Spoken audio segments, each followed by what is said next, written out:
300.000 kilómetros de carreteras pavimentadas. Ese era el tamaño de la red que cortaba montañas, atravesaba desiertos y conectaba 3 continentes bajo una sola bandera. Roma construyó este sistema para mover legiones y cobrar impuestos. No imaginaba que aquellas mismas piedras cargarían apóstoles, que aquellos puertos transportarían pergaminos sagrados, que aquella lengua común permitiría que un pescador de Galilea fuera leído en Roma, Atenas y Alejandría. El imperio que crucificó al Mesías terminó pavimentando el camino para que su mensaje alcanzara al mundo entero. Para entender cómo sucedió esto, es necesario volver más de 6 décadas antes del nacimiento de Jesús. El año era 63 a.C. El general Pompeyo, uno de los hombres más poderosos de Roma, acababa de conquistar Siria y miraba hacia el sur. Judea estaba sumergida en una guerra civil entre 2 hermanos de la dinastía de los Macabeos, Hircano y Aristóbulo, que se disputaban el trono y el sumo sacerdocio. Ambos cometieron el mismo error fatal. Pidieron ayuda a Roma. Pompeyo eligió apoyar a Hircano. Aristóbulo resistió. Y entonces las legiones marcharon sobre Jerusalén. Antes de comenzar, escriba en los comentarios desde dónde nos está viendo. Deje su like, suscríbase al canal y active la campana. Continuamos. El asedio duró 3 meses. 12.000 judíos murieron defendiendo el monte del templo. Los soldados romanos aprovecharon el sábado, cuando los defensores se negaban a luchar ofensivamente, para construir rampas de asalto. Cuando finalmente rompieron las murallas, la sangre corrió por los atrios sagrados. Sacerdotes fueron muertos mientras ofrecían sacrificios. No se detuvieron ni ante el altar. Pompeyo hizo algo que ningún pagano había hecho antes. Entró en el lugar santísimo. Ese era el recinto más sagrado del universo para los judíos. Un cubo perfecto de 9 metros de lado, separado por un velo espeso, donde solo el sumo sacerdote podía entrar una sola vez al año, en el día de la expiación. Allí dentro, según la tradición, había reposado el arca de la alianza. Pompeyo atravesó el velo, miró a su alrededor y encontró el aposento completamente vacío. No había imágenes, no había ídolos, no había oro. Solo el espacio donde la presencia de Dios habitaba. El general romano salió sin tocar nada. No robó los tesoros del templo, no profanó los objetos sagrados. Los historiadores aún debaten por qué actuó así, pero el daño ya estaba hecho. La soberanía de Israel había terminado. A partir de aquel momento, la tierra prometida respondería a Roma. Piense en lo que esto significó para un pueblo que se consideraba elegido por Dios. Durante siglos, los judíos habían luchado contra asirios, babilonios, persas y griegos. Habían sido exiliados y habían regresado. Habían reconquistado su independencia bajo los macabeos apenas 80 años antes. Y ahora, nuevamente, un imperio extranjero controlaba su destino. Los profetas habían prometido un Mesías que libertaría a Israel, pero la liberación no llegaba. En su lugar vino el águila romana. Roma no gobernaba directamente al principio, prefería usar reyes clientes, gobernantes locales que mantenían el orden a cambio de una autonomía limitada. Y fue así como surgió uno de los personajes más complejos de la historia bíblica. Herodes. Él no era judío de sangre. Era idumeo, descendiente de los edomitas que los macabeos habían convertido a la fuerza décadas antes. Su padre, Antípatro, se había convertido en consejero de Hircano y aliado de Roma. Cuando la política romana se fragmentó en guerras civiles, Herodes navegó entre los poderes con una habilidad impresionante.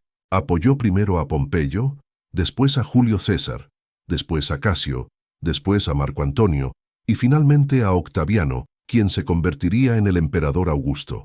Cada vez que el viento cambiaba, Herodes cambiaba con él. En 37 a.C., Roma lo declaró rey de los judíos. Herodes reinó durante 33 años.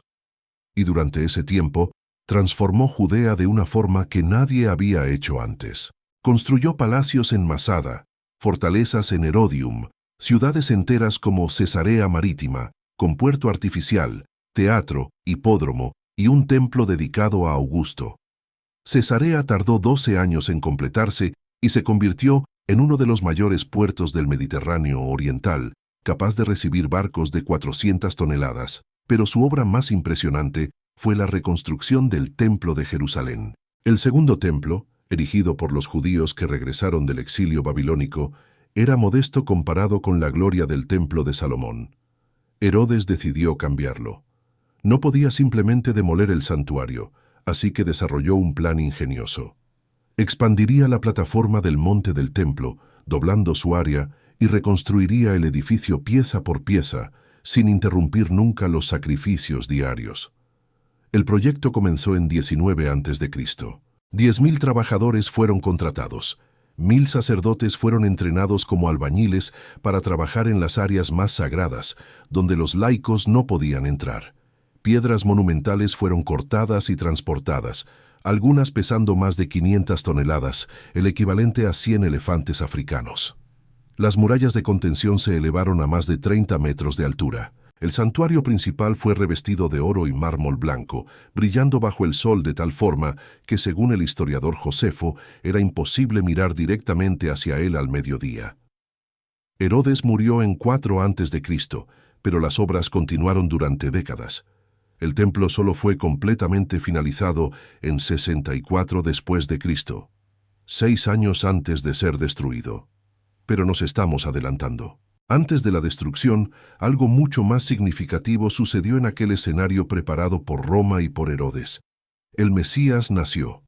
El Evangelio de Lucas registra que, en aquellos días, salió un decreto de parte de César Augusto para que todo el mundo fuera censado. Este censo fue el primero realizado cuando Quirino era gobernador de Siria.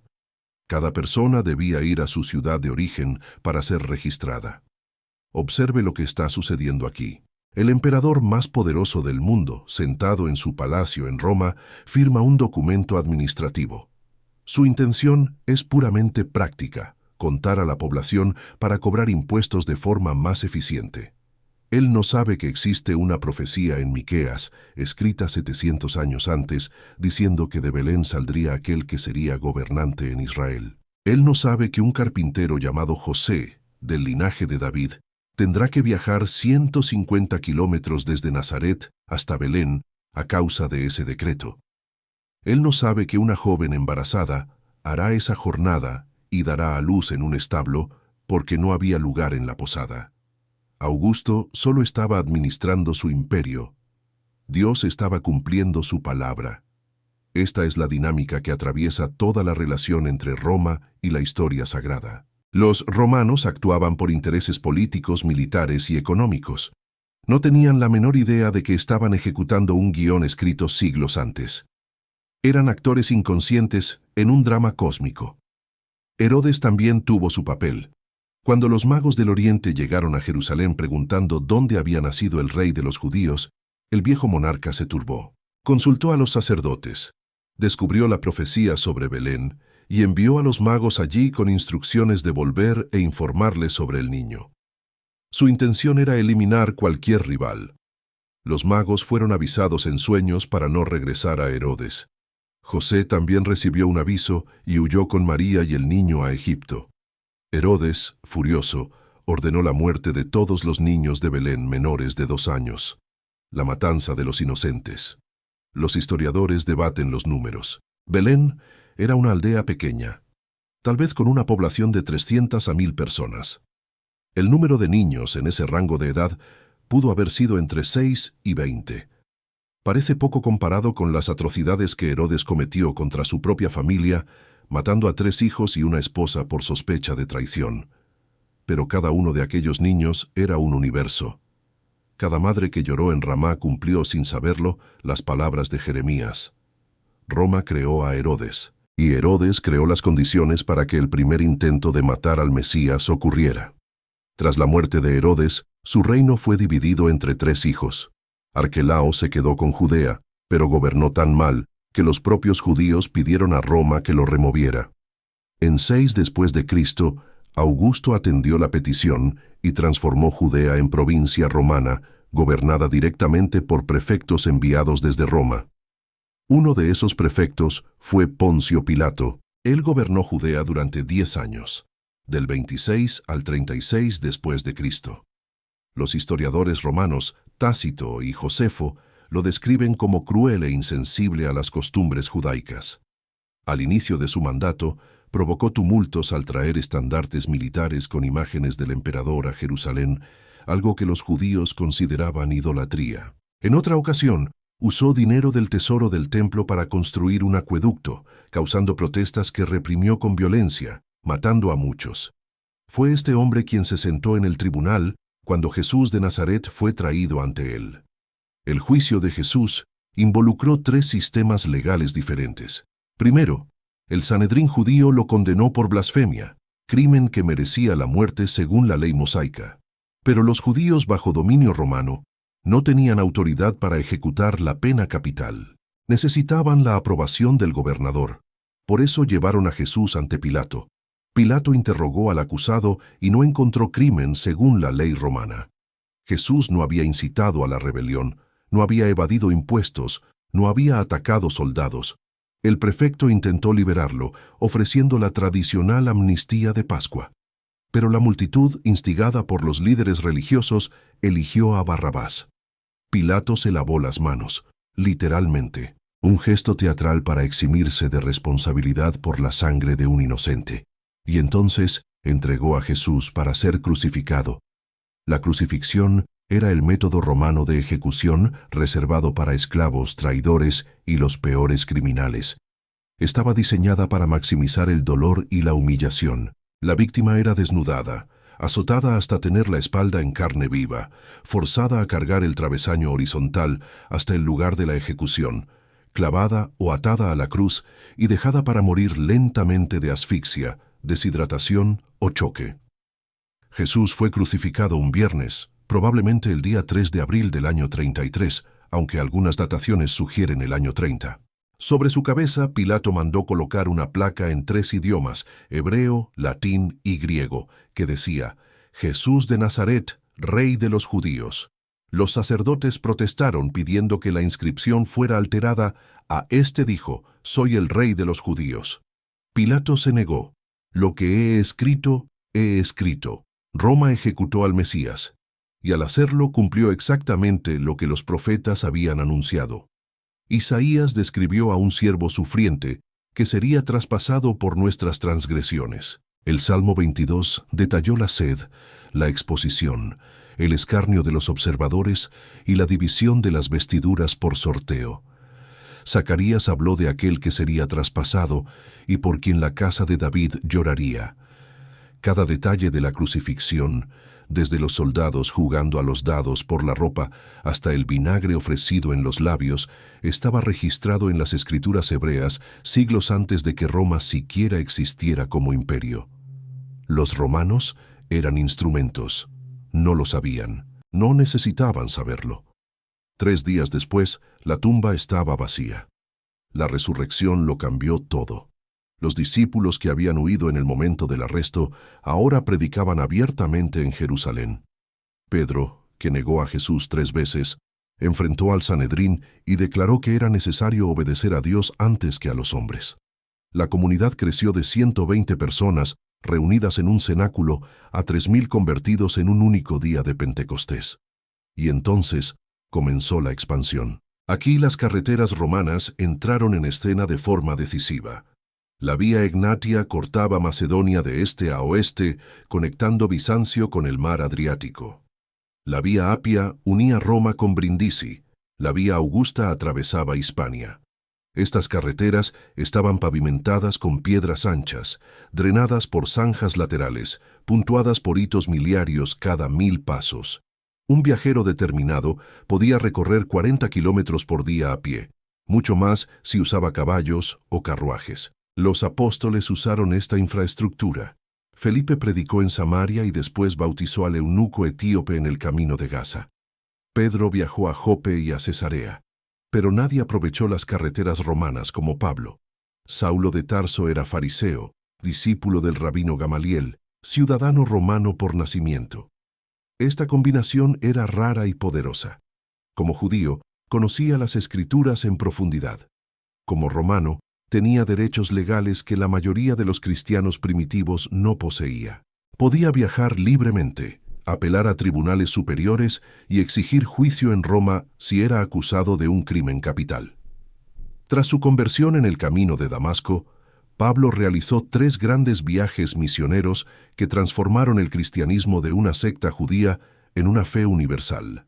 En el primer viaje, entre el 46 y el 48 después de Cristo, cruzó Chipre y Asia Menor. En el segundo, entre el 49 y el 52, cruzó a Europa por primera vez, fundando iglesias en Filipos, Tesalónica, Berea, Atenas y Corinto.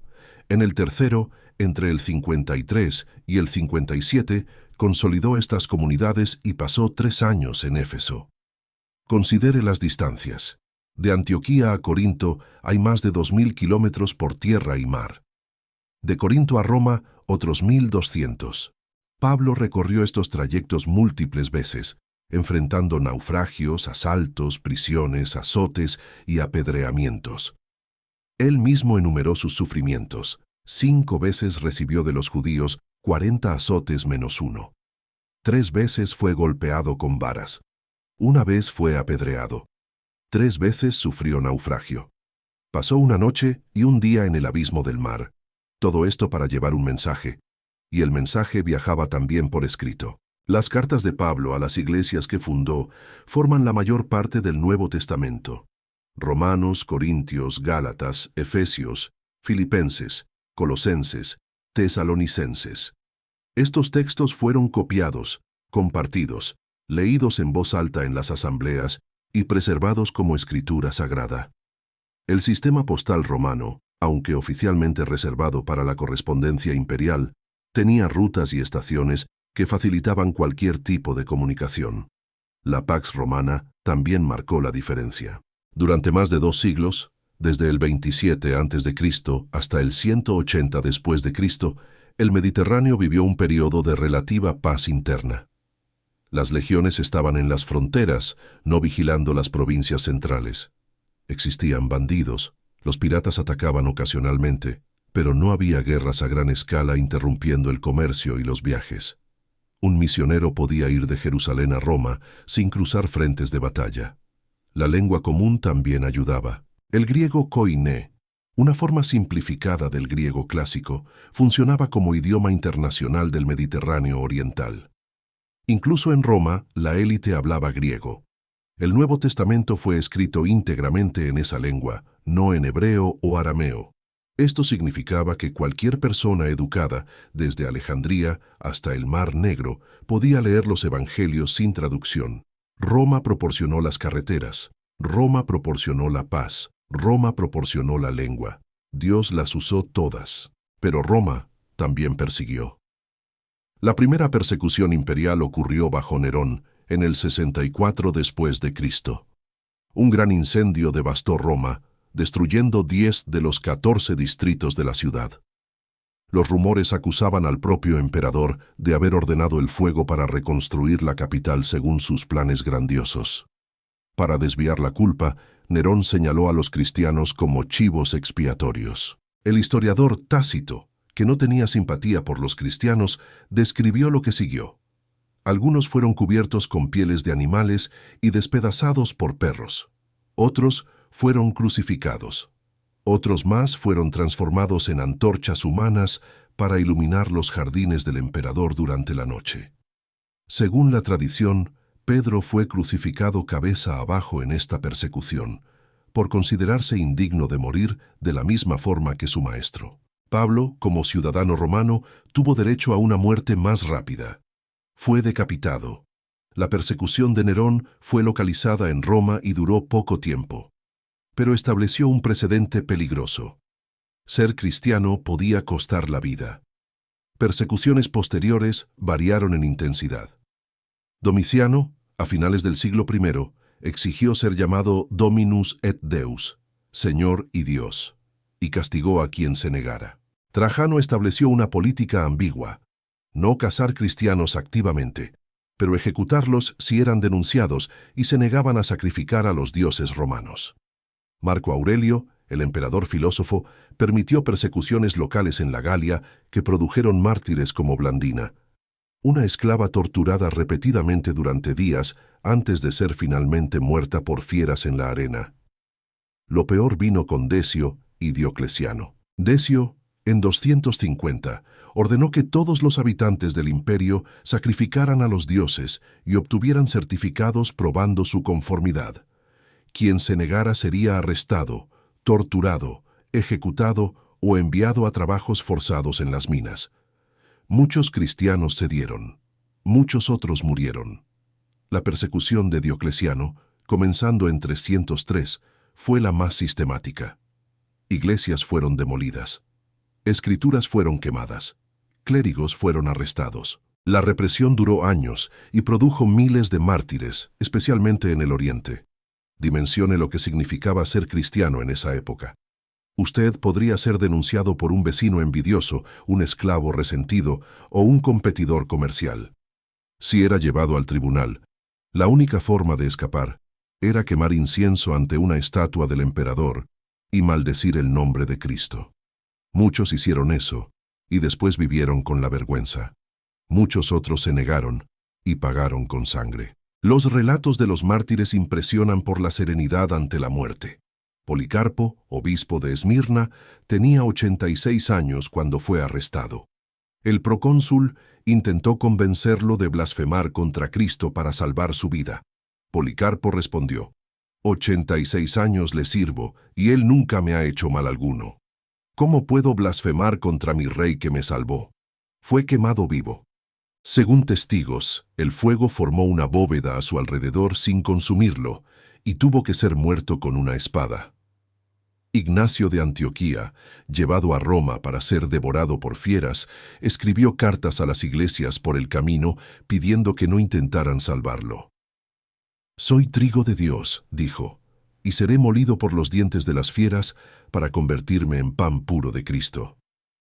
Perpetua, una joven noble de Cartago, fue arrestada junto con su esclava Felicidad. Perpetua tenía un bebé al que amamantaba en la prisión. Su padre le suplicó repetidamente que sacrificara a los dioses para volver a casa. Ella se negó. En la arena, enfrentó primero a una vaca salvaje y después la espada de un gladiador. Ella misma guió la cuchilla hacia su garganta cuando el verdugo vaciló. Estos testimonios no debilitaron a la Iglesia, la fortalecieron. Tertuliano, escribiendo a finales del segundo siglo, declaró que la sangre de los mártires es semilla de cristianos. La valentía de los perseguidos impresionaba a los paganos. ¿Qué tipo de fe producía personas dispuestas a morir cantando? ¿Qué tipo de esperanza hacía que esclavos enfrentaran la muerte con más dignidad que emperadores? El propio espectáculo de las ejecuciones, planeado para intimidar, terminaba convirtiendo a los espectadores. Y entonces vino el giro que nadie esperaba: Constantino. En 312, Constantino marchaba contra Magencio para disputar el control del Imperio Occidental. En la víspera de la batalla decisiva en el puente Milvio, tuvo una visión. Según Eusebio, vio una cruz de luz en el cielo con las palabras: «Con este signo vencerás». Según Lactancio, soñó que debía colocar el símbolo de Cristo en los escudos de sus soldados. Constantino obedeció. Venció. Al año siguiente, junto con Licinio, emitió el Edicto de Milán, garantizando libertad religiosa a todos los habitantes del imperio, incluyendo a los cristianos. Las propiedades confiscadas fueron devueltas. Las iglesias pudieron ser construidas abiertamente. Los clérigos recibieron exenciones fiscales. El emperador, que cargaba el título de Pontifex Maximus, sumo sacerdote del paganismo romano, comenzó a favorecer abiertamente la fe que sus predecesores habían intentado exterminar. Constantino no convirtió el cristianismo en religión oficial. Eso solo sucedería décadas después, con Teodosio. Pero él cambió completamente la relación entre el imperio y la iglesia. Financió la construcción de basílicas en Roma, Jerusalén y Constantinopla. Convocó el Concilio de Nicea en 325 para resolver disputas teológicas. Intervino en cuestiones eclesiásticas como si fuera su deber imperial. Roma había crucificado a Cristo. Roma había ejecutado apóstoles. Roma había torturado mártires por generaciones. Y ahora Roma se inclinaba. No fue una conversión completa o instantánea. Las costumbres paganas persistieron durante siglos. La sinceridad de la fe de Constantino se debate hasta hoy. Solo fue bautizado en su lecho de muerte. Pero el cambio era irreversible. El imperio que había sido el mayor perseguidor se convertía en el mayor protector.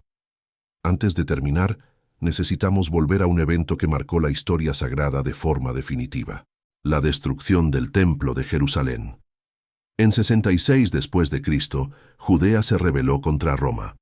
Los motivos eran múltiples: impuestos aplastantes, gobernadores corruptos, tensiones religiosas acumuladas por décadas. Los zelotes, grupo radical que defendía la resistencia armada, asumieron el control de Jerusalén y masacraron a la guarnición romana. Roma no podía tolerar ese desafío. Nerón envió a su mejor general, Vespasiano, con 60.000 soldados para aplastar la revuelta. Vespasiano avanzó metódicamente por Galilea, destruyendo ciudades y crucificando rebeldes. En 68, cuando Nerón murió y la guerra civil estalló en Roma, Vespasiano pausó la campaña. En 69 fue proclamado emperador y partió hacia Roma, dejando a su hijo Tito para concluir la conquista. Tito sitió Jerusalén en la Pascua del 70, cuando la ciudad estaba llena de peregrinos. Se estima que más de 1 millón de personas estaban dentro de las murallas. El asedio duró 5 meses. El hambre se volvió tan extrema que madres devoraron a sus propios hijos, cumpliendo la maldición de Deuteronomio.